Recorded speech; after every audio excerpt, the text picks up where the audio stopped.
Ça va bien? Ouais? Hey, je suis vraiment content d'être là avec vous ce matin. C'est toujours un privilège. Honnêtement, c'est vraiment un privilège que j'ai de pouvoir être ici, de vous apporter un message de la parole de Dieu. Et pour vrai, moi, je suis vraiment content. Je suis vraiment primé. C'est une grosse fin de semaine pour moi. Peut-être Philippe l'a dit, j'étais un peu occupé en arrière, mais ça fait en 3 jours, j'ai 3 messages. Vendredi, on a eu le grand lancement officiel de Acts 21 Jeunesse. Et je vous le dis, c'était de la bombe. C'était... Yeah! C'était incroyable. On était là, avec l'équipe, le comité ensemble, on s'attend comme à jeunes, la moyenne, entre 20 et 30, tout ça. Finalement, on prend les inscriptions, les jeunes rentrent, puis là, on s'en va, voyons, ça finit plus de rentrer. Et on s'est retrouvés 55 jeunes à la jeunesse. Wow! Et ça, c'est incroyable, parce que notre but, c'est de rendre le message de l'Évangile pertinent également pour les adolescents de Sherbrooke. Et on veut que Actes Jeunesse soit l'endroit le plus nice à être à Sherbrooke les vendredis soirs, que tu sois chrétien ou pas chrétien, on veut être là. Donc, on a vu qu'on était déjà 55, et moi, j'avais partagé à mon comité que d'ici Noël, mon but et mon rêve, c'est qu'on soit 80. Et à regarder ça, c'est juste 30 personnes de plus.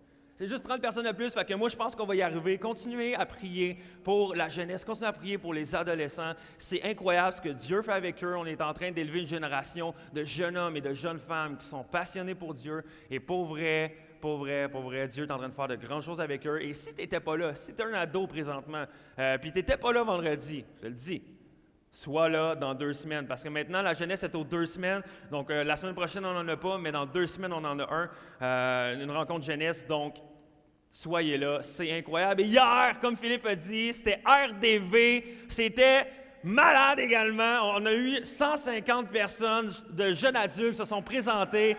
C'est incroyable. C'est incroyable. Et pour vrai, ça continue de rejoindre des gens.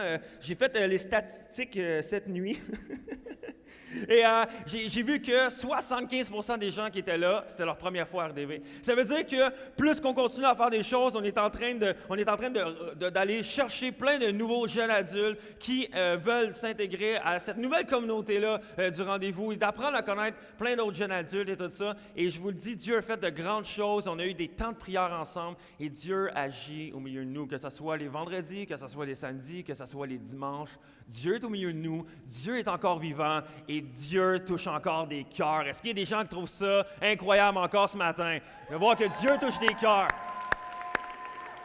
All right, alors je conclue ma série de 3 messages ce dimanche matin.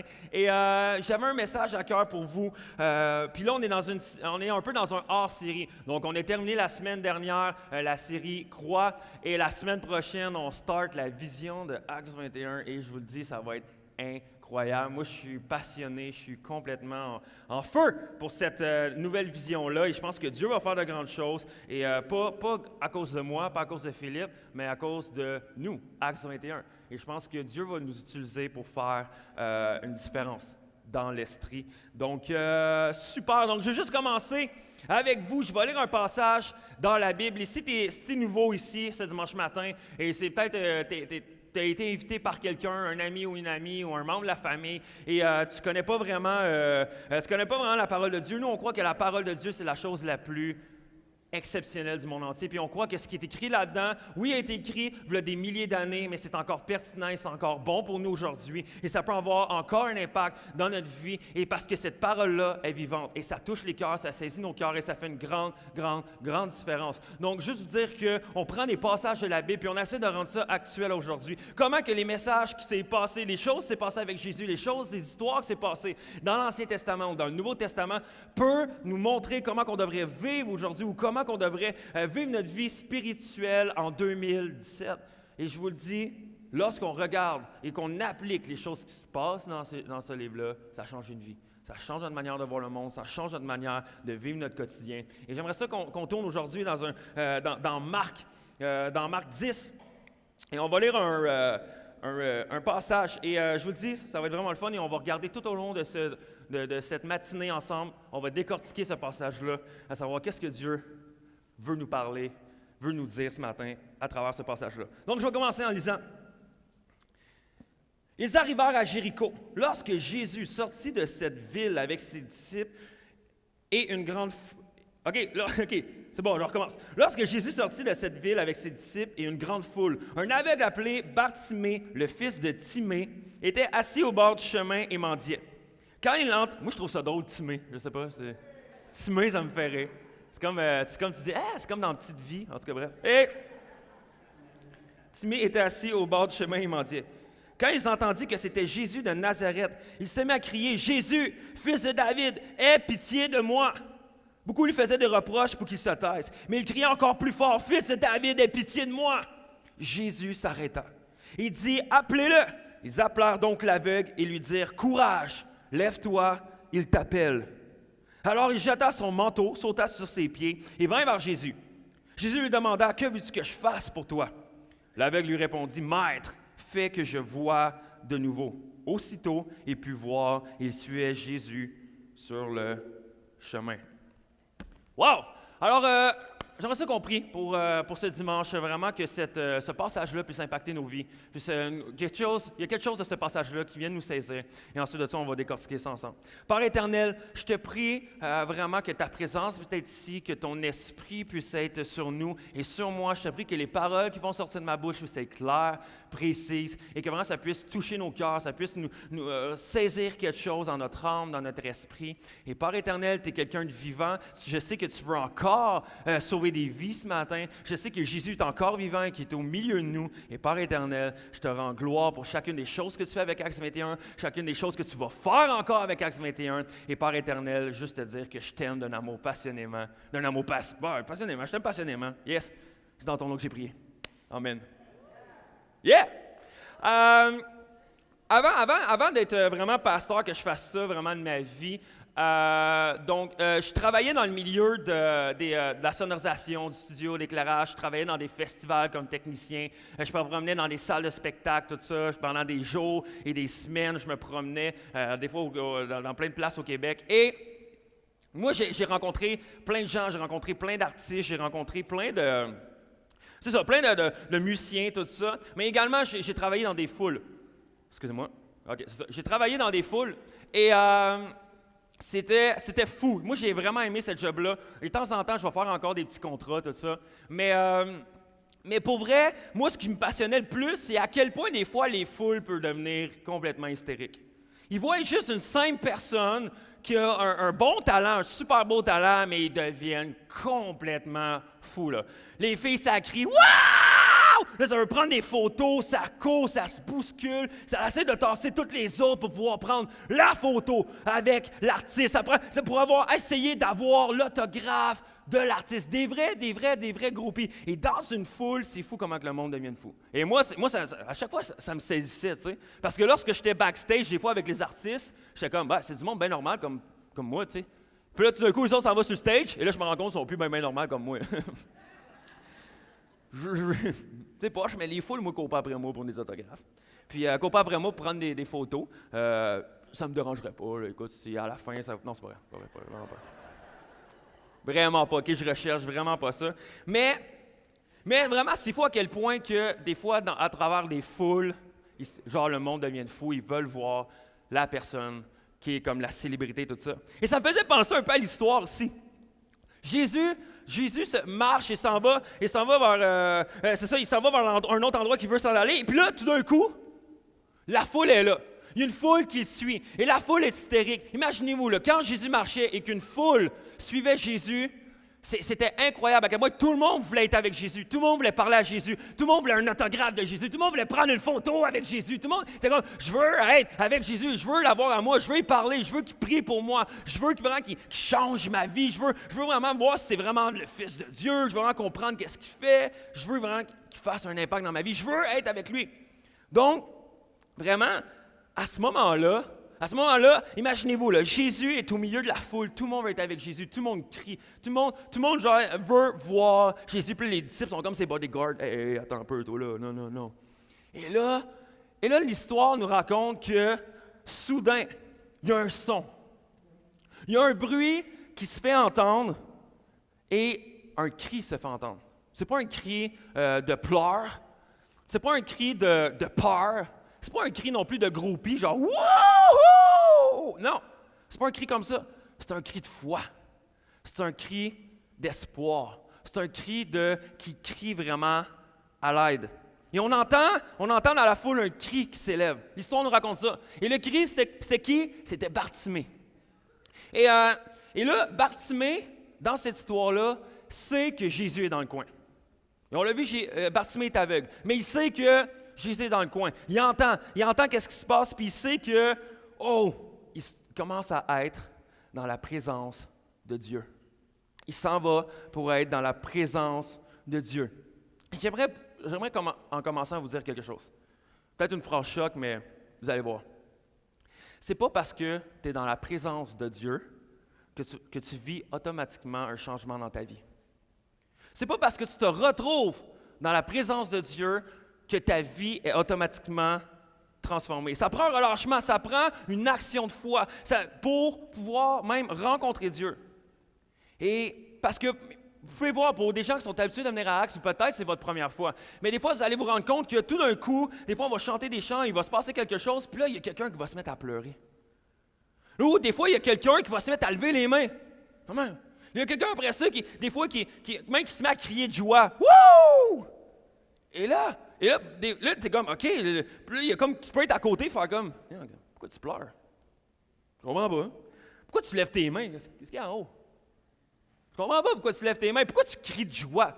Voyons donc, OK, tu dois en train de niaiser, là, qu'est-ce qui se passe, tout ça. Et des fois, on fait comme, je comprends pas qu'est-ce qui se passe. Mais tu peux être dans la présence de Dieu et ne pas rencontrer Dieu. Tu peux être dans la présence de Dieu et ne pas rencontrer Dieu. Ou tu peux saisir le moment, être dans la présence de Dieu et rencontrer Dieu. C'est pour ça que des fois, tu as l'impression que quelqu'un vit quoi à côté de toi, puis que toi, tu es là, mais je ne comprends pas, je vis rien. Et je pense que ça, il y a un point qu'on va regarder au travers du message. Mais Bartimée se met à crier. Et il dit, « Jésus, fils de David, aie pitié de moi. » Voici ce que Bartimée est en train de dire. Il y a plein de gens autour de moi dans la foule ici qui ne te recherchent même pas pour les bonnes affaires. Il y a plein de gens qui sont dans la foule ici qui ne croient même pas que tu es le Fils de Dieu. Moi, je le sais, que tu es le Fils de David. Il y a plein de gens autour de moi qui ne croient pas que tu es la vérité. Il y a plein de gens autour de moi qui font seulement suivre la foule et qui ne croient même pas que tu es le Messie qui est venu pour mourir pour nos péchés. Mais moi, je le sais. Moi, je sais que tu es le Messie. Moi, je sais que tu es Dieu. Moi, je sais que je sais ce que tu dis est vraiment vrai. Et je crois que tu peux guérir, et je crois que tu peux délivrer, je crois que tu peux saisir ma vie, je crois que tu peux faire des miracles, et je crois que tu m'aimes. Et c'est ça que Bartimée est en train de dire. Il est en train de crier, « Hey! Jésus, fils de David, en déclarant fils de David, il est en train de dire, moi je sais qui tu es réellement. » Et Bartimée est là, même si je suis aveugle, même si je suis rejeté des gens, même si je suis dans une situation complètement désagréable, je choisis de croire en toi et de croire en ce que tu déclares. Et Bartimée se met à crier. Mais l'histoire nous dit que tout le monde autour de lui se met à y dire de la fermer. Toute la foule est là. Arrête de crier, tais-toi. Non, arrête, tu m'énerves. Arrête. Pourquoi t'arrêtes pas de crier? Jésus, fais pitié de moi. Hey, ferme-la, man. Je veux prendre une photo de Jésus. Ferme-la, moi je veux mon autographe, puis là tu essaies de passer devant moi. Non. Ferme-la. Arrête de crier, puis il t'arrivera rien, là, gars. Arrête de crier, personne t'aime. Il t'arrivera rien, là. T'es comme un exclu de la société. Arrête. Et l'affaire, c'est que c'est pas tout le monde qui se retrouvait dans la foule, dans la présence de Jésus en ce moment-là, qui voulait vraiment recevoir une touche de Jésus. Et la présence de Dieu veut dire possibilité, mais ne veut pas dire automatiquement une rencontre. C'est pas tout le monde dans la foule qui a pu rencontrer Dieu, mais c'est vrai qu'il y a une possibilité de pouvoir rencontrer Dieu. Et Bartimée crie. Et encore une fois, tout le monde autour de lui dit de la fermer. Lui dit de la fermer. Et Bartimée commence à crier et attire l'attention de Jésus. En criant, Bartimée attire l'attention de Jésus. Et je veux juste poser une question. Qu'est-ce qui dit que tu n'es pas à un cri ce matin de rencontrer Jésus? Qu'est-ce qui dit que tu n'es pas à une prière ce matin de rencontrer Jésus? Qu'est-ce qui dit que tu n'es pas à une décision près de t'approcher de Jésus et de rencontrer ce matin, je prêchais 2 jours de suite, ce matin de rencontrer Jésus? Peut-être même que si tout à l'intérieur de toi, tu ne veux pas rencontrer Jésus, parce que tu es aveugle, parce que tu te sens misérable, parce que tu vis quelque chose, puis tu sens que tu ne le mérites pas. Mais tu as juste le goût de dire, OK, je suis ici ce matin. Et si Dieu est vraiment bon, si Dieu est vraiment aussi bon qu'on le dit, je veux le rencontrer. Je veux vivre de quoi avec Jésus. Qu'est-ce qui dit que ce matin, tu n'es pas à un moment près de rencontrer Jésus? Tu n'es pas à un cri, une prière, une décision de rencontrer Jésus, le Sauveur du monde. Et lorsque Bartimée crie, il attire l'attention de Jésus. Et ce n'est pas juste de crier, « Non, c'est un cri du cœur. C'est un cri du cœur. Et lorsque Bartimée crie, l'histoire nous raconte que Jésus s'arrêta. Jésus s'arrêta. Et j'aimerais vous dire ce matin, lorsque Jésus s'arrête, il se passe quelque chose. Quand Jésus s'arrête quelque part, il se passe quelque chose. Lorsque Jésus s'arrête quelque part, il arrive des miracles, il arrive des guérisons, il arrive des transformations. Lorsque Jésus s'arrête, il se passe quelque chose. Et je veux dire que ce matin, Jésus veut s'arrêter. Jésus veut s'arrêter devant toi. Jésus veut s'arrêter devant toi. On te dit, moi, je suis qui? Je suis qui pour que Jésus vienne vers moi? Jésus veut s'arrêter. Tu es une personne extraordinaire. Et Jésus veut s'arrêter devant toi ce matin. Et Jésus s'arrête et regardez ce qu'il dit. Et on va regarder les 3 mots qu'il utilise. Jésus s'arrêta et il dit « appelez-le ». Et on va regarder un peu plus tard les 3 mots qu'il dit. Mais Jésus est en train de dire « Hey, vous la foule, là, vous la foule qui n'arrêtait pas de taire Bartimée, de dire à Bartimée « ferme-la, ferme-la, arrête, tu nous énerves, il ne t'arrivera rien. Tu n'es pas une bonne personne, tu es un aveugle, tu es la pire. T'es la pire personne qui est peut-être ici en ce moment. Arrête, penses-tu que Jésus veut vraiment s'arrêter devant toi? Et Jésus est en train de parler à cette foule-là qui tentait de faire taire Bartimée. Et Jésus leur dit, vous autres, la foule, là, appelez-le. Amenez-moi-le. Quoi? Jésus est en train d'utiliser les gens qui tentaient de décourager Bartimée, puis il est en train de les utiliser pour encourager Bartimée. C'est fou, hein? C'est complètement fou. La chose qui tentait de détruire Bartimée, Dieu est en train de l'utiliser afin d'amener Bartimée à sa destinée. Wow! Toutes les choses que l'ennemi tentait de faire pour empêcher Bartimée de recevoir sa guérison, Dieu est en train de l'utiliser pour qu'il puisse avoir sa guérison et rencontrer Jésus. Et tout ce que l'ennemi voulait faire, c'est comme, OK, comment je peux utiliser tous les gens autour de la foule, les gens de la foule, pour faire taire Bartimée, pour faire taire sa foi, pour faire taire son désir de vraiment suivre Jésus, d'aller rencontrer Jésus. Et l'ennemi fonctionne comme ça. Et l'ennemi fonctionne comme ça dans nos vies. Si on croit à un Dieu, on croit à Satan. Et Satan, la chose qu'il veut, c'est qu'il ne veut pas qu'on se rapproche de Dieu. Il va tout faire pour qu'on ne puisse pas rencontrer Dieu. Tiens, exemple, bon, tu es en train de vivre un divorce. All right, moi, je vais essayer d'utiliser ce divorce-là pour que tu puisses réellement juste perdre la foi. Et l'ennemi est là, yes, cette personne-là va perdre la foi à cause de son divorce. OK, tu priais pour une personne pour qu'elle puisse recevoir une guérison, mais malheureusement, cette personne-là n'a pas été guérie. Et elle est même décédée avec cette maladie-là. Et l'ennemi est là, all right, je vais utiliser ça pour mettre des doutes dans la tête de cette personne-là, comme ça, elle va perdre la foi. Ou peut-être que tu es ici ce matin, tu es arrivé à Acts 21, il y a un ami qui t'a invité, il y a quelqu'un, un membre de la famille qui t'a invité à Acts 21. Et aujourd'hui, cette personne-là ne vient même plus à l'Église et ne dit ne même plus croire en Dieu. Et l'ennemi est là, all right, je vais utiliser ça pour que vraiment tu puisses dire, mais si la personne qui m'a amené à Dieu, elle a quitté la foi, peut-être que moi, c'est pas correct que j'aille la foi, puis peut-être que c'est pas bon pour moi. Et que là, il va mettre des doutes pour que tu puisses ne plus avoir la foi. Peut-être que même l'ennemi est là, il dit, OK, tu as été abusé. Tu as été abusé sexuellement quand tu étais jeune. Tu as été abusé physiquement, émotionnellement. All right, moi, l'ennemi est là, je vais utiliser ça pour vraiment que tu ne puisses pas te rapprocher de Dieu et que tu puisses rester pris là-dedans toute ta vie. Et l'ennemi, c'est ça qu'il veut. Et l'ennemi faisait la même chose avec Bartimée. Toutes les choses que l'ennemi tente de faire pour stopper Bartimée, Dieu les a utilisées pour l'amener vers lui. Wow, Dieu a une manière incroyable d'utiliser les plans de l'ennemi pour transformer en quelque chose de bon pour toi. Et je pense que c'est une parole pour quelqu'un ce matin, ça ici. Dieu ne crée pas de mauvaises choses, mais les utilise pour sa gloire. Je vais répéter, Dieu ne peut pas créer de mauvaises choses, mais il utilise les mauvaises choses pour sa gloire. Et ça, c'est incroyable. Et j'aimerais qu'on comprenne ici. Tu ne peux pas changer les mauvaises choses.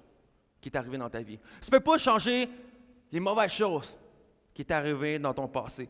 Tu ne peux pas changer les erreurs que tu as faites dans le passé. Mais tu peux les utiliser, par exemple.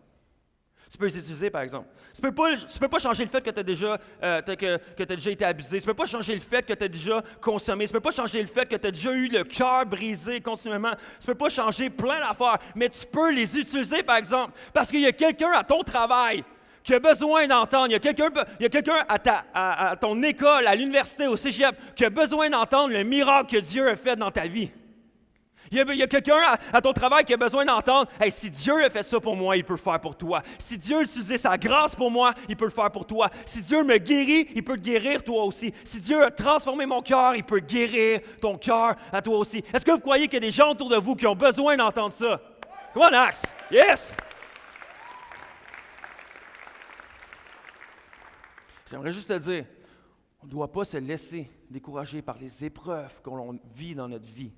On ne doit pas se laisser décourager, mais de croire avec foi que Dieu va utiliser ces épreuves-là pour notre bien et pour sa gloire à lui. Et Dieu peut utiliser tout ce qu'il veut, tout ce qui est bon, tout ce qui est mauvais. Il peut tout utiliser ça pour ton bien. Des fois, on ne le voit pas comme ça, nous. On fait comme, mais non, ça va pas bien. Même faire croire que Dieu est comme, va utiliser ça pour toi et pour ton bien, tu vas voir. Des fois, on ne peut pas croire. Mais c'est là que la foi embarque et que Dieu peut faire des miracles avec des choses que nous, on ne s'en entend pas. Donc, ne laissons pas les épreuves nous décourager. Et lorsque les épreuves... Wow! Ça, c'est une épreuve, je ne me laisserai pas abattre. Amen. Mais il y a deux manières qu'on peut réagir. Il y a deux manières qu'on peut réagir quand on vit des épreuves. Première manière qu'on peut réagir, c'est « Pourquoi? Pourquoi Dieu, tu permets que j'aie des épreuves comme ça? Pourquoi Dieu, tu me fais ça à moi?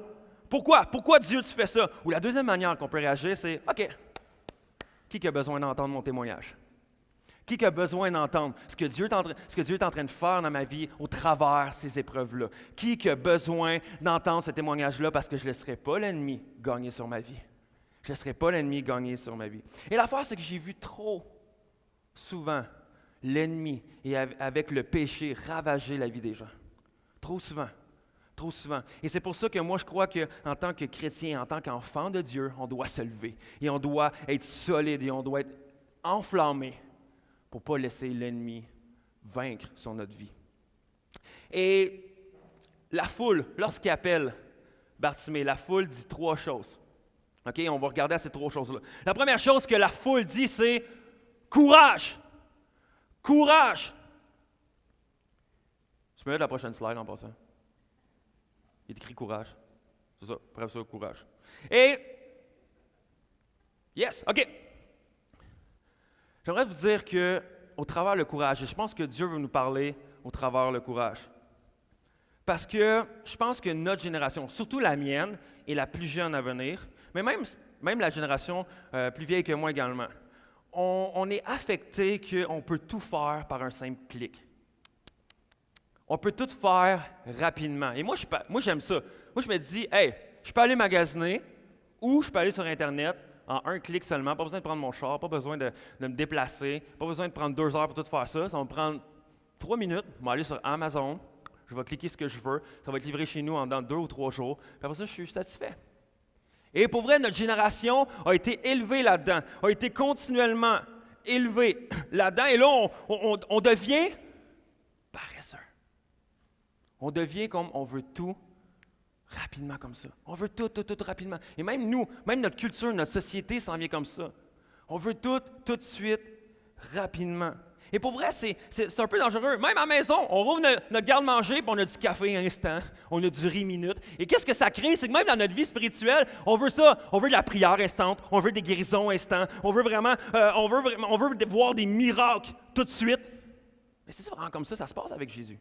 Avec Dieu. C'est vraiment comme ça se passe. Et je pense qu'on doit faire attention de ne pas embarquer dans ce cycle-là. Parce que qu'est-ce que ça crée? On veut tellement les choses rapidement que quand ça n'arrive pas, on se décourage. Quand ça n'arrive pas, on perd la foi. Quand ça n'arrive pas, on est complètement dévasté, puis on commence à se décourager, puis on essaie de créer les choses dans nos propres forces. On se dit, bon, mais je vais y aller par mes propres forces, je vais y aller avec mon argent à moi, sinon je vais faire les affaires comme moi je peux y aller. Mais je voudrais vous encourager ce matin, au travers de ce que la foule dit à Bartimée. courage. Et on doit avoir ce courage-là, nous aussi, aujourd'hui. Parce que, au travers, même s'il y a des choses dans notre vie que ça ne va pas bien, on doit garder courage et de ne pas se décourager. Parce que Dieu n'a pas fini avec nous. Et Dieu veut faire des choses avec nous. Et on a besoin de courage également. Chacun d'entre nous, on a besoin de courage pour se lever dans la foule de notre société qui va complètement à l'opposé de ce que nous, on croit que Dieu est bon et encore bon pour le 21e siècle. Et on a besoin de courage pour se lever dans la foule de notre école, ou qu'on apprend à l'école, qu'on a des cours d'éthique, puis apprend de faire « OK, toutes les religions sont bonnes, et même telle religion, c'est même mieux. » Puis là, les professeurs, ils se disent « Ah, moi, je suis vraiment comme je prends pas de position, mais finalement, à chaque fois qu'on va parler de la Bible, on va en parler d'une manière négative. » On a besoin de courage pour se lever et dire « Non, moi, je crois que Dieu est vrai. Je pense que Dieu est bon. Je pense que Dieu est encore vivant aujourd'hui, puis Dieu transforme encore des vies et qu'il va le faire encore aujourd'hui. » On a besoin de courage. On a besoin de courage pour se lever à travers la foule, notre travail, de notre job, de notre famille. Et on peut aller à la prochaine slide.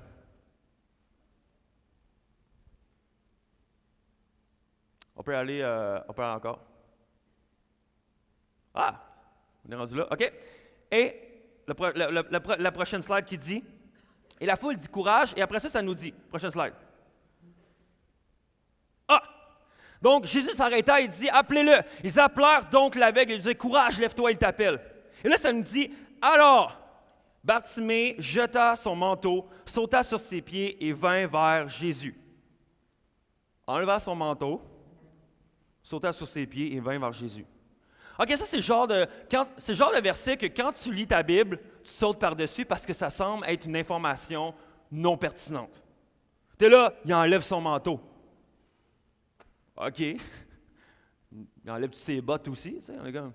On ne le sait pas, tu sais. Mais pour nous, ça a l'air quelque chose de random. Ça a l'air de comme, pourquoi tu m'écris qui enlève son manteau? Et laissez-moi vous expliquer pourquoi Bartimée enlève son manteau. Je vous explique. Dans ce temps-là, lorsque tout le monde avait un métier ou quoi que ce soit, tout le monde travaillait, et lorsque tu avais une maladie, comme par exemple aveugle, tu étais vraiment paralysé ou quelque chose comme ça, tu ne pouvais pas travailler. Donc, qu'est-ce que tu avais besoin de faire? C'était d'aller voir le gouvernement dans ce temps-là et dire « Regardez ma condition, je suis incapable de travailler. Je ne suis pas capable de travailler. Regardez, je suis aveugle, là, je ne peux pas devenir forgeron, là, ça ne marchera pas. Fait que j'ai besoin de mendier sur le bord de la rue. J'ai besoin vraiment de dire, parce que j'ai besoin de sous pour me nourrir et pour être logé, tout ça. » Donc, il allait voir le gouvernement et le gouvernement devait s'assurer de la condition de cette personne-là et dire « OK, ouais, je réalise que tu es vraiment aveugle, je réalise que tu es vraiment paralysé. Donc, voici ce qu'on va faire. On va te donner un manteau. Et ce manteau-là va dire à tous les gens qui se promènent dans la rue auxquels que tu vas mendier qu'on t'a certifié et que, oui, c'est correct que les gens te donnent l'argent à toi. Parce qu'il y a plein de gens qui peuvent mendier dans la rue et juste en profiter. Mais si tu portes le manteau, les gens vont savoir, OK, c'est vraiment que cette personne-là, c'est vrai qu'elle a une mauvaise condition et oui, je vais pouvoir donner de l'argent à cette personne-là. Donc, son manteau démontrait réellement son identité. C'était son identité, c'était sa sécurité. C'était vraiment, à cause de ça, il pouvait avoir de l'argent. À cause de ça, il pouvait survivre. À cause de son manteau, il pourrait réellement vivre sa vie. C'était son gagne-pain, son identité, son manteau, c'était sa sécurité.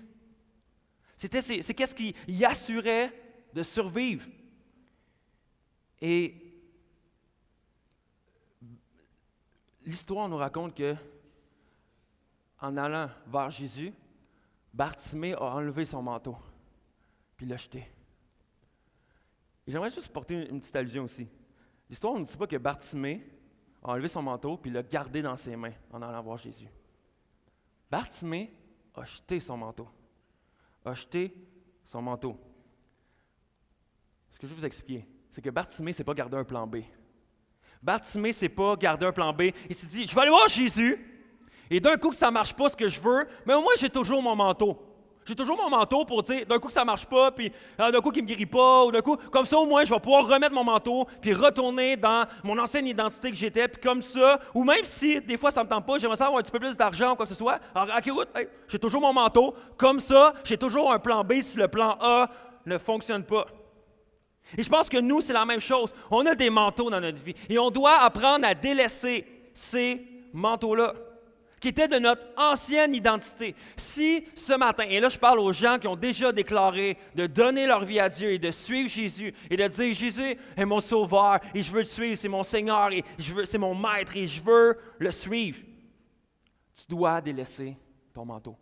Tu dois délaisser ton manteau. C'est peut-être une relation avec une personne qui ça t'affecte à chaque fois. À chaque fois que tu rencontres cette personne-là, pour elle, ça t'affecte, ça met en foi, ça affecte ta foi, ça met en doute toute ta confiance en Dieu et tout ça. Puis tu te dis, je sens que je devrais peut-être même m'éloigner un peu de cette relation-là parce que ça m'affecte énormément, continuellement. Mais tu te dis tout le temps, non, je vais la garder parce qu'avec cette personne-là, tu sais, je l'aime quand même. Mais puis tu sais que Dieu t'appelle à délaisser ce manteau-là, mais tu es comme pas certain. C'est peut-être même qu'il y a peut-être quelqu'un qui te fournissait avant en drogue. Puis que tu te dis, non, moi c'est mon ancienne identité, maintenant je ne consomme plus, mais je garde toujours son numéro de téléphone dans mon cellulaire. D'un coup, qu'à un moment donné, ça allait vraiment pas bien, tu sais, puis que je pourrais l'appeler, tu sais, puis comme ça, je pourrais juste m'aider en consommant un peu. Ou ceux qui me fournissaient, tu sais, vraiment comme dans des choses illégales. Tu sais, j'ai gardé mon téléphone. Non, mais c'est parce que c'était mes amis, là. Mais on dirait que c'est comme si on se garde un plan B, pas un plan B. Mais c'est comme également, peut-être que même Dieu vous a appelé, vous êtes dans la salle et Dieu vous a appelé à dire, hey, investis-toi, va étudier pour devenir un pasteur, pour devenir un missionnaire, pour devenir quelqu'un qui va travailler vraiment continuellement pour le royaume de Dieu. Et tu te dis, ouais, mais je veux y aller, mais je vais peut-être y aller un peu à temps partiel parce que je veux me garder ma job d'un coup que ça ne marche pas. Fait que comme ça, j'ai une sécurité, je vais pouvoir retourner à ma job habituelle. Puis comme ça, je sais que celle-là, ça me donne de l'argent parce que Dieu sait que le ministère, c'est pas ce qui te donne la plus grande sécurité financière. Et là, tu te dis, non, je vais me garder un plan B. Comme ça, au moins, je vais être safe. Et c'est comme si on est tout le temps en deux identités différentes. Mais je pense que Dieu nous appelle. Si de déclarer être chrétien ou chrétienne et de suivre Jésus, Dieu nous déclarer, délaisse ton ancienne identité. Délaisse ton ancienne identité. Mais l'affaire, c'est que l'ennemi va toujours arriver. Il va toujours arriver puis d'essayer de nous ramener dans notre ancienne identité pour nous dire, non, c'est là que tu as retrouvé ta sécurité. C'est là que tu as retrouvé vraiment ton identité. C'est là que tu as retrouvé la joie. C'est là que tu as retrouvé vraiment qui tu étais. Tu t'en souviens, tu sais, quand tu mentais puis tu pouvais contrôler les gens autour de toi? À ce moment-là, tu étais bien, tu étais heureux puis tu avais l'air quelqu'un d'important. Retourne là, tu vois, ça va te faire du bien au lieu d'être honnête. Non, pour vrai. Non, garde ton argent. Pas garde ton argent, mais continue d'aller à ta job où que ça t'amenait beaucoup d'argent. Au lieu d'aller dans une job où que je t'appelle à faire de l'argent honnêtement. Retourne là, tu vas voir, tu avais plein d'argent, c'était ta sécurité, tu manquais de rien. Et vraiment, tu fais travailler en dessous de la table. Retourne là. Tu vas voir, tu vas avoir plus d'argent et tu vas être plus heureux ou heureuse. Et l'ennemi tente de nous ramener toujours dans notre ancienne identité. Et peut-être que, je ne sais pas quel plan B dans ta vie. Peut-être que tu en as un. Peut-être que pendant que je suis en train de parler, tu sais c'est quoi le plan B dans ta vie. Tu sais c'est quoi le manteau que tu gardes avec toi de ton ancienne identité. Puis tu dis, je sais pas, d'un coup qu'avec Dieu ça ne marche pas. Ou d'un coup que quand que Dieu ne répond pas assez vite à mes prières, je peux remettre mon ancienne identité puis y aller comme j'y allais avant. Mais je veux te dire, ce matin, qu'on doit s'abandonner complètement à Dieu. On doit s'abandonner complètement. Et Bartimée est toujours aveugle quand il jette son manteau. Il n'a pas reçu sa guérison. Non, Bartimée a la foi que lorsqu'il va aller voir Jésus, il va recevoir sa guérison. Lorsqu'il va aller voir Jésus, il va revenir puis il va être transformé. Il n'amène pas son plan B, puis il n'a pas reçu ce qu'il voulait. Ouais, mais Jasmin, je sais pas, ma sécurité financière va être comment? Non, délaisse ton manteau. Vas-y. Retourne pas en arrière. Et ça, c'est la foi. Lorsque Bartimée pogne son manteau, le jette à terre et dit « Moi, je m'en vais vers Jésus », ça, c'est la foi. Ça, c'est une confiance en Jésus. J'aimerais te dire, peut-être que tu as encore des choses à changer. Peut-être que tu n'es pas encore une personne parfaite. On ne sera jamais parfait. Mais peut-être que tu as encore des coins dans ta vie qui sont encore ronds et que tu sais qu'on a besoin de travailler. Peut-être que tu as besoin encore de guérison spirituelle, physique, émotionnelle. Mais par la foi, délaisse ton manteau. Par la foi, délaisse ton plan B. Il dit, OK, Seigneur, je m'en viens recevoir ma guérison. Seigneur, je m'en viens recevoir la réponse à ma prière. Seigneur, je m'en viens recevoir mon miracle parce que je crois en toi. et qu'avec toi, Seigneur, il n'y a aucun plan B. Il y a juste un plan A. Jette ton manteau ce matin. Et ensuite, la foule dit à Bartimée, il dit courage. Ensuite, il dit lève-toi. Lève-toi. Fallait que Bartimée se lève pour aller voir Jésus. Il aurait pu faire comme ah non, moi je suis un aveugle. Hey, c'est dangereux que j'aille là. Peux-tu dire à Jésus qu'il vienne vers moi? Non, mais moi j'aimerais ça faire pas trop d'efforts, puis qu'il vienne vers moi. Non, mais c'est Dieu, il peut le faire.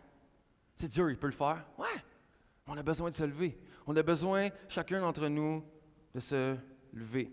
Et là, finalement, il se lève. Il dit, je vais y aller. Et là, il s'en va vers Jésus, et regardez ce que Jésus lui demande. Que veux-tu que je fasse pour toi? Que veux-tu que je fasse pour toi?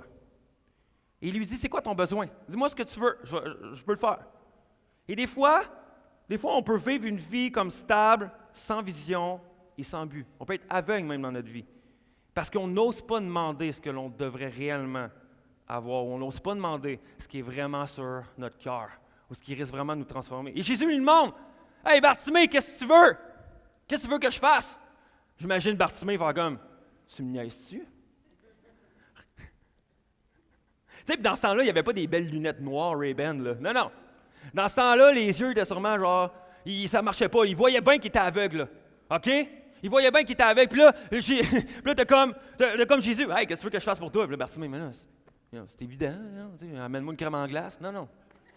C'est pas ça qu'il fait. Mais Jésus voulait vraiment amener Bartimée à un endroit où il allait être réellement honnête. Parce que Bartimée aurait pu demander, « Hey Seigneur, Jésus, écoute, j'ai le manteau que le gouvernement m'a donné, OK? Puis je suis obligé de quitter, puis pour vrai, il fait chaud ici, le soleil plombe, puis tout ça. Peux-tu t'arranger que j'aille juste un manteau, mais moins chaud? Juste moins chaud comme ça, au moins je vais être stable. Comme ça, moi, je vais avoir moins chaud, je vais pouvoir rester plus longtemps. Tu sais, là, je faisais des 8 heures à vraiment demander de l'argent. Mais là, je vais pouvoir le faire pendant au moins peut-être 12 heures ou 16 heures par jour, parce que je vais avoir moins chaud, je vais être moins déshydraté. Tu peux-tu juste me donner un nouveau manteau? Ou peut-être, ça aurait pu, « Hey, Jésus, écoute, je suis aveugle. Je suis là continuellement à être assis pendant des heures et des heures et des heures, puis je suis assis à terre, vraiment dans du caca d'animaux, puis tout ça, puis où que les poubelles traînent, tout ça. Peux-tu juste m'amener une chaise? J'aurais juste besoin d'une chaise. Comme ça, moi, ça va être vraiment plus propre, puis je vais arrêter d'avoir mal aux fesses, là, parce qu'à terre, c'est pas vraiment confortable. Tu veux juste m'amener une chaise, s'il te plaît. Et ça aurait pu également, « Hey Jésus, peux-tu mettre quelqu'un, des gars avec moi qui m'accompagnent puis qui sont honnêtes, qui sont genre gentils puis qui sont honnêtes parce que à chaque fois que les gens me donnent de l'argent, eux autres, ils en profitent de me voler de l'argent. Ils en profitent de voler mon argent. Et est-ce que tu peux juste faire que j'ai des personnes honnêtes puis à chaque fois que j'ai à cette personne-là, je vais aller aux toilettes, m'amène tout le temps dans la toilette des filles? Est-ce que tu peux juste mettre des personnes qui vont être honnêtes, gentilles avec moi? » Bartimée aurait pu demander des tonnes de choses qui allaient le rendre confortable dans sa situation, qui aurait pu le rendre confortable dans son problème. Mais ça ne lui aurait pas rendu la vue. Il n'aurait pas commencé à voir. Et des fois, nous, on est de même aussi. « Seigneur, je veux un chum. Donne-moi un chum. Donne-moi un bon mari. Donne-moi un mari, là, donne-moi un bon mari. » Puis des fois, on prie des enfants de même. Pourquoi? C'est-tu vraiment ça que tu as besoin? Ou c'est comme, Seigneur, guéris mon cœur de toutes les autres relations que j'ai eues avant. Et que ça me brisait le cœur. Et que là, je ne fais plus confiance à personne. Donne-moi un gars, mais guéris mon cœur avant pour que je puisse faire confiance. Et que vraiment que la prochaine personne va être là, puisse vraiment quelqu'un qui va prendre soin de mon cœur. Seigneur, donne-moi une femme. Je suis célibataire, je suis un beau gars, je m'entraîne, je vais au gym. Amène-moi une femme. Une belle femme. Tu sais, je vais pouvoir dire ma femme. Mais non, peut-être que ta prière, c'est comme Seigneur, donne-moi un regard et un désir pour une femme. Guéris mon cœur pour pas que je puisse être satisfait et que pas que je regarde toujours les autres femmes. Je suis comme elle est belle. Elle est belle. Puis que même si j'ai une femme dans ma vie, que je puisse continuer à faire comme elle est belle. Elle est belle. Ouais, ça serait mon genre de femme. Non, Seigneur, guéris mon cœur puis je puisse avoir des yeux et un regard et des pensées pures pour une seule femme. Ça devrait peut-être la prière qu'on aurait besoin. Seigneur, je veux me marier. Je veux me marier, je veux comme vivre ce mariage-là. Tous les gens autour de moi se marient, puis là, moi, je ne me marie pas. Je veux me marier, je veux vivre ça. Seigneur, fais que je sois un bon mari pour ma femme. Fais que je puisse être une bonne femme pour mon mari, qui va l'aimer, qui va tout faire, qui va se sacrifier pour cette personne-là. Seigneur, donne-moi une nouvelle job. Je suis tanné. Donne-moi un job plus payant. Donne-moi, je suis écœuré du monde à ma job. Donne-moi une nouvelle job, puis là, je vais faire une différence. Non. Seigneur, change mon cœur à mon travail. Montre-moi que c'est une terre de mission, que je peux changer des cœurs, que je peux parler de toi, que je peux vraiment faire une différence. Change mon cœur. Commence à me donner de l'amour pour les gens à mon travail. C'est facile de demander une nouvelle job.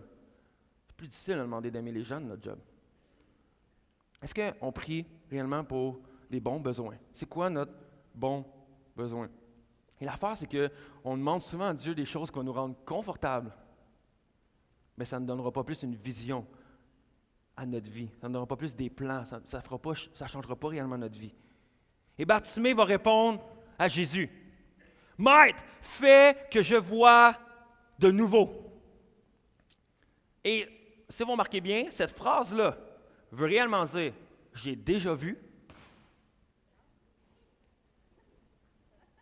J'ai déjà vu et maintenant je ne vois plus. Ça veut dire que Bartimée n'était pas aveugle et maintenant il est aveugle. Il a perdu la vue. J'aimerais vous poser une question ce matin. Qu'est-ce que vous avez perdu? Y a-t-il quelque chose que vous avez perdu? C'est peut-être votre pureté.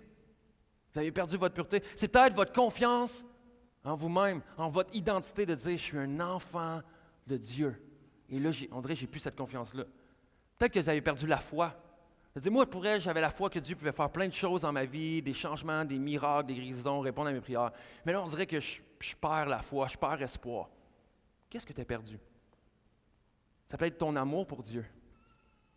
Cette passion que tu avais. Je suis tanné d'entendre des gens qui viennent me voir. « Hey, Jasmin, je suis vraiment content de voir ta passion pour Dieu. Ça me rappelle quand j'étais jeune. » Sérieux. Est-ce que vous réalisez que c'est la pire chose que vous êtes en train de dire? Vous êtes en train de dire, j'ai déjà été de même, maintenant je ne le suis plus. Et honnêtement, je devrais me sentir encouragé quand vous me dites ça? Pas en tout. Parce que je pense à vous puis je suis là. Je me rappelle, moi, quand j'avais le temps de faire des choses pour Dieu. Je me rappelle quand moi aussi, je voulais faire plein d'affaires pour Dieu, puis moi, je m'investissais partout. Maintenant, tu sais, je suis plus fatigué, la famille, le travail. Tu sais, on laisse ça pour les jeunes. Sérieux? Est-ce que de faire un changement dans notre ville, c'est pour les jeunes? Non, c'est pour tout le monde. C'est pour tout le monde. On est tous dans le ministère, on fait tous quelque chose ensemble. C'est pas juste à moi de faire les choses, c'est pas juste à Philippe, c'est pas juste à Marc, à Sébastien, à Tim, à Jean-Daniel. On est tous ensemble dans la même chose. On est tous enflammés pour Dieu. On devrait tous l'être. Il y avoir un impact dans notre vie. Est-ce que tu as perdu cette passion-là? Est-ce que tu as perdu cette passion-là? L'espoir, des rêves de voir des vies transformées dans ta famille. Tu dis, j'ai prié pour des gens dans ma famille pour qu'ils puissent croire en Dieu, qu'ils puissent croire en Jésus. Puis là, maintenant, tu as baissé les bras. C'est des choses que tu as perdues comme ça. Mais voici ce que j'aime avec Jésus. C'est que Jésus n'a jamais questionné Bartimée par rapport à ce qu'il avait perdu la vision. Mais Jésus était juste intéressé à lui redonner sa vision. Et ce soir, je veux pas ce soir, ce matin, je ne veux pas être ici devant vous pour faire comme « Ah ouais, tu veux revoir ta pureté. Pourquoi tu as perdu ta pureté? Dis-moi-le. » Non, mais je veux comprendre, là, parce que là, ils ne vont pas te redonner une pureté quand tu l'as perdu, là. Voyons. Alors, pourquoi vraiment tu as perdu ce rêve-là? Pourquoi tu as perdu ta passion pour Dieu? Non, mais explique-moi pourquoi tu as perdu ta passion pour Dieu. Pourquoi qu'on prierait pour que tu aies la passion? Et Jésus aurait pu faire ça. Non, mais Bartimée, explique-moi pourquoi tu as perdu la vision. Explique-moi, je veux comprendre pourquoi tu as perdu la vision. Non, Jésus était seulement intéressé à dire, c'est ça que tu veux? OK, on va pas te le donner, c'est la vision que tu veux. Mais il questionnait son cœur, puis il savait réellement que Bartimée criait, puis il était honnête, puis il disait, c'est ça que je veux, c'est ça que j'ai besoin, je veux retrouver la vue, je veux être guéri de toutes ces choses-là. Mais ce matin, je veux pas qu'on puisse être là et dire, ouais, pourquoi j'ai perdu ça? Non, Seigneur, je veux le retrouver. Jésus, je veux le retrouver. Je ne sais pas ce que tu recherches ce matin. Je ne sais pas ce que tu as de besoin. Je ne sais pas qu'est-ce que tu veux avoir. Je ne sais pas ce que ton cœur désire. La chose que je sais, c'est que Jésus s'arrête devant nous ce matin. Il veut faire quelque chose dans notre vie. Il veut répondre à notre besoin. Je veux le dire, peut-être que tu as eu des tempêtes dans ta vie, peut-être que tu as eu des moments difficiles, peut-être que tu es dans une tempête présentement, peut-être que tu vis des tentations incroyables dans ta vie. Et peut-être que tu as perdu quelque chose qui était précieux pour toi au travers de cette nouvelle identité-là que Jésus t'avait donnée. Puis que là, maintenant, tu peux le revoir. J'aimerais te dire, ce matin, tu peux le revoir. Ce matin, tu peux le revoir. Et je pense que ce matin, vous pouvez également quitter Acte 21 avec un but, un rêve, une passion renouvelée pour Dieu. Parce que ce matin, je veux déclarer que ce matin, c'est un matin de nouveau départ. Je vais déclarer ce matin pour Acte 21. Et l'affaire, c'est que dans la semaine prochaine, on va parler d'un nouveau départ, une rampe de lancement pour la vision de l'Église en général. Mais avant qu'on commence avec l'Église en général, je veux qu'on questionne nos cœurs, qu'on puisse dire, moi aussi dans ma vie spirituelle, moi aussi dans ma vie émotionnelle, moi aussi dans ma vie physique, je veux déclarer que c'est un nouveau départ. Je veux déclarer que vraiment, il va se passer quelque chose. Et dans ma vie, dans ma passion pour Dieu, dans mon espoir, dans ma foi, ça va être un nouveau départ. Et je veux qu'on puisse déclarer ça ensemble. Je sais que c'est pour quelqu'un ce matin, que tu veux dire, que tu cries dans ton cœur, je veux vivre ce nouveau départ-là. Je veux le vivre. Et peut-être, Dieu va être là ce matin et dire, ton identité n'est pas par rapport à tes erreurs du passé. Ton identité n'est pas par rapport à ce que tu étais avant. Mais Dieu veut déclarer ce matin que tu es une nouvelle créature. Tu es une nouvelle personne. Et je l'ai déjà dit ici à Acts, mais un de mes versets, pour moi, c'est mon verset préféré. Dans 2 Corinthiens 5, 17, ça dit, « Dès que quelqu'un est uni au Christ, il est un être nouveau, une nouvelle créature. Ce qui est ancien a disparu, ce qui est nouveau est là. » Wow! On est une nouvelle créature. Ouais! On est une nouvelle créature, un nouvel être, une nouvelle personne. Et laisse pas les paroles de Satan venir voir et dire non, t'es pas une nouvelle créature. Non, Dieu t'aime pas réellement comme que t'es. Non, c'est pas vrai que maintenant tu peux te transformer. C'est pas vrai que maintenant tu peux avoir une nouvelle foi. Laisse pas les mots de l'ennemi de Satan de travailler. Parce que ce matin, c'est un nouveau départ. Ce matin, c'est un nouveau départ. Et dernièrement, Bartimée entend par la foule, il t'appelle. Il t'appelle. Jésus a appelé Bartimée. Et je pense que ce matin, Dieu t'appelle également. Dieu t'appelle, que tu sois ici, que je pense que c'est pas pour rien que tu es ici ce matin. Tu dis, moi, il y a quelqu'un qui m'a invité, puis je suis venu voir. Je pense que c'est pas pour rien. Dieu le savait. Puis je pense que Dieu veut parler à ton cœur ce matin que tu sois ici. Si tu es nouveau, nouvelle, je pense que Dieu veut saisir ton cœur. Il t'a amené à être une nouvelle personne, un nouvel être. Que tu sois ici, que tu sois assis en bas, que tu sois assis en haut. Dieu veut t'appeler à un nouveau départ. Et Dieu te connaît. Dieu sait que tu es ici. Et il y a un passage dans la Bible que j'aime vraiment. Et c'est dans Jérémie 1. Et c'est Dieu qui parle. Il parle de Jérémie. Mais je pense que, en fait, ça s'adresse à chacun de nous. Je suis quasi sûr, j'ai cette confiance-là. Et Jérémie était quand même un jeune que Dieu voulait utiliser pour son royaume. Et Dieu a révélé un jour quelque chose d'incroyable sur lui. Dans Jérémie 1,5, il disait « Je te connaissais avant même de t'avoir formé dans le ventre de ta mère. Je t'avais mis à part pour me servir avant même que tu sois né. Et je t'avais destiné à être mon porte-parole auprès des nations. » Laisse-moi vous dire quelque chose ce matin. Tu n'es pas l'idée de tes parents. T'es pas l'idée de tes parents qu'un jour, ils ont pris une coupe de vin et ils ont fait « Hey, à soir, on fait ça un enfant? » Et là, t'es arrivé. T'es pas l'idée de tes parents. Mais Dieu savait puis te voulait. Il connaissait avant même que tu arrives dans le ventre de ta mère. Dieu est en train de dire, avant même que tes parents pensent avoir un enfant et qu'ils discutent ensemble d'avoir un enfant, Dieu te connaissait et Dieu avait des plans pour toi et Dieu avait une vision pour ta vie et Dieu avait une destinée pour toi. Il te connaissait, il y avait des plans, tout ça. Et peut-être que même on t'a déjà dit, « Ouais, t'es une surprise dans notre vie. On ne s'attendait pas qu'on ait un enfant, mais t'es arrivé dans notre vie. » C'est peut-être une surprise pour tes parents, mais t'es pas une surprise pour Dieu. Yeah! T'es pas une surprise. Dieu sait qui t'es. Puis là, tu es là, tu dis, OK, mais Jasmin aussi que tu vas en venir, là. Puis là, je conclue. Je veux en venir que les situations de la vie vont essayer de nous détruire, vont essayer de nous mettre à terre. Des tristesses peuvent arriver, des douleurs peuvent arriver, des tempêtes peuvent arriver dans notre vie. Mais Dieu veut dire, non seulement je t'ai créé, mais je veux t'appeler et te soutenir au travers de ces tempêtes-là, au travers les douleurs, au travers les tristesses. Dieu veut être avec toi. Dieu veut être avec toi. Peu importe ce qui t'arrive. Et peut-être que tu es là, tu te dis ce matin, ouais, mais moi, je suis un peu comme Bartimée. On dirait que j'ai perdu ma vision. On dirait que j'ai comme perdu la vision de ma vie. J'ai comme perdu la foi. J'ai comme perdu l'espoir. Mais tu as le goût de dire ce matin, Dieu, je veux rester fort. Je veux garder cette passion-là, ce feu-là, cette foi-là, cette confiance-là. Et tu dis, Dieu, tu m'as appelé.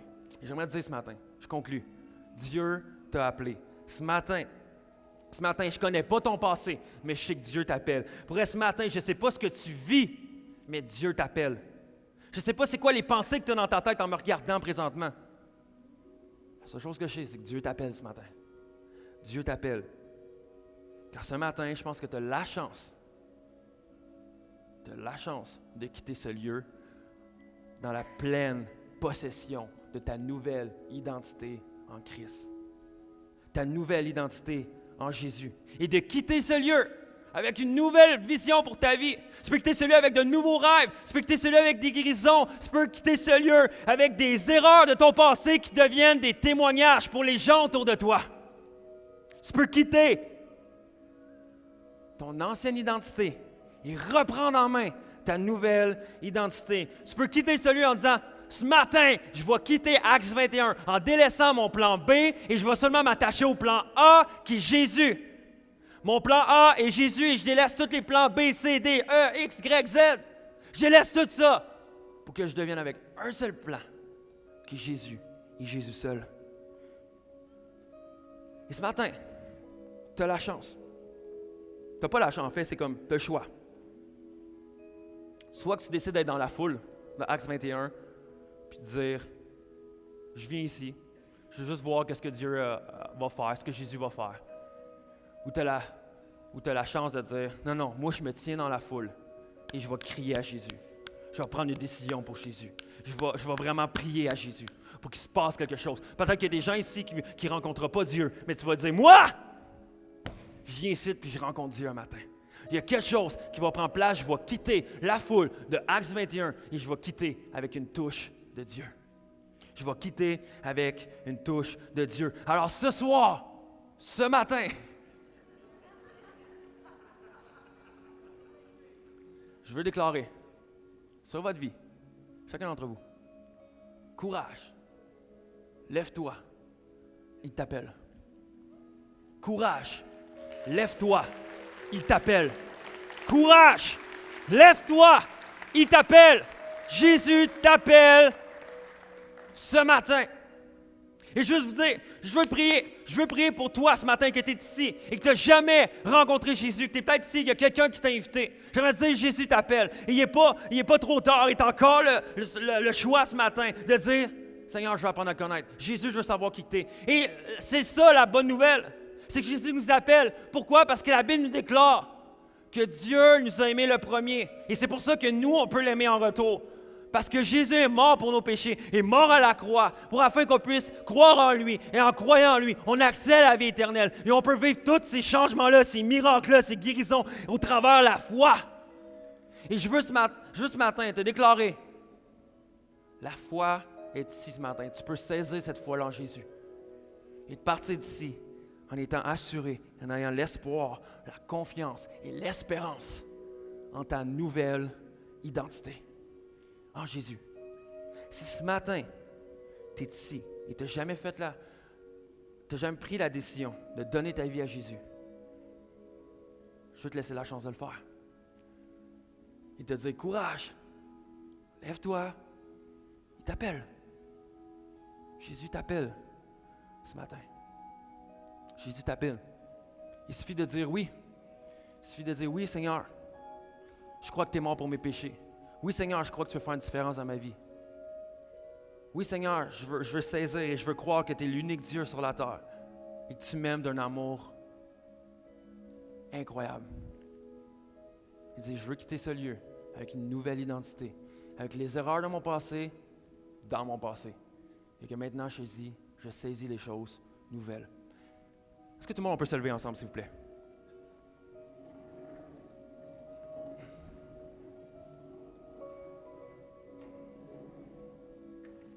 Et on va prendre un temps de louange ensemble avec le groupe.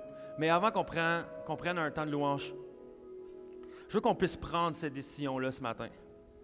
Pour ceux que c'est votre première fois ou pour ceux que ça fait plusieurs fois que tu viens, mais que tu résistes, tu ne sais pas trop comment tu te positionnes face à Jésus. Je veux te le dire ce matin, c'est le temps. C'est le temps de déclarer, je donne ma vie à Jésus et je vais suivre Jésus, coûte que coûte. Peu importe ce qui se passe, peu importe ce que je suis en train de vivre, peu importe mes douleurs, mes tristesses, mon passé, les tempêtes que je vis, je décide de mettre ma confiance en Jésus. C'est ça, je veux que tu puisses le déclarer, tu puisses dire, oui Seigneur, je t'aime, oui je veux te donner ma vie et que ça puisse faire une différence incroyable dans ta vie. Je le crois parce que ça a fait une différence incroyable dans ma vie. Et également, la deuxième chose que je veux faire, c'est peut-être que tu es ici ce matin. Et oui, tu as plusieurs plans B. Ou oui, peut-être que l'ennemi est en train de t'attaquer. Mais que tu puisses dire, non, ce matin, je m'en vais vers Jésus. Je ne vais pas être dans la foule en étant passif, en étant paresseux ou en étant juste, je sais pas, si Dieu t'est là, viens me saisir parce que moi, je ne ferai pas grand-chose. Non. Courage, lève-toi, il t'appelle. Ça prend une force. Oui, Jésus a déjà tout accompli pour toi. La seule chose que tu as à faire, c'est de te lever et d'aller vers lui parce qu'il t'appelle, puis lui, après ça, va faire le reste. Mais pour vrai, on doit se lever ensemble et on doit saisir l'opportunité de rencontrer Jésus. Cette opportunité-là, de recevoir cette vision-là, notre rêve, notre passion, notre foi, notre confiance restaurée. Et je veux qu'on saisisse ensemble ce matin cette nouvelle identité-là. Est-ce qu'on peut juste prier ensemble? Juste fermer nos yeux et laisser notre cœur vraiment être touché par la présence de Dieu qui est ici ce matin. Seigneur, je sais que ta présence est ici. Et on a lu tantôt dans le passage que lorsque tu t'arrêtes, Jésus, il se passe toujours quelque chose d'incroyable. Et je sais que tu es ici, Jésus. Je sais que ta présence est ici. Je sais que tu es au milieu de nous ce matin. Et je te prie, Père éternel, qu'il se passe des miracles, des guérisons, des décisions pour te suivre. Père éternel, viens saisir les cœurs. Viens détruire le ravage que le passé a pu faire dans la vie de plusieurs. Et viens leur donner cette nouvelle foi, cette nouvelle passion, ce nouveau désir-là de s'aller vers toi, d'aller vers toi. Et Père éternel, saisis les cœurs des gens qui ne sont pas sûrs si c'était vraiment la vie éternelle. Je prie de les saisir et t'arrêter devant eux et leur faire sentir ta présence, qu'ils puissent saisir ce moment-là et qu'ils puissent croire et qu'ils puissent voir ton amour, comprendre ton amour, à quel point tu les aimes d'un amour incroyable. Peu importe les erreurs qu'ils ont faites, peu importe les erreurs du passé, peu importe les blessures, les douleurs, peu importe leurs péchés. Père éternel, tu veux les saisir, les relever et déclarer qu'ils sont une nouvelle créature. Et je déclare ce matin, pour la plupart des gens, tout le monde ici, qu'on va saisir à partir de ce matin cette nouvelle identité-là et déclarer je suis une nouvelle créature. En Christ, je suis restauré. En Christ, ma vision est revenue. En Jésus, vraiment, mes peurs sont parties. Vraiment, l'anxiété, le stress, l'angoisse est partie. Et maintenant, j'ai la foi et la confiance que Jésus restaure mon âme. Père éternel, merci de ce que tu vas faire ce matin. Merci de ce que tu es en train de faire. Et Jésus, on t'aime, viens sauver et que ta gloire puisse être parmi nous. Et c'est dans ton nom que j'ai prié. Amen.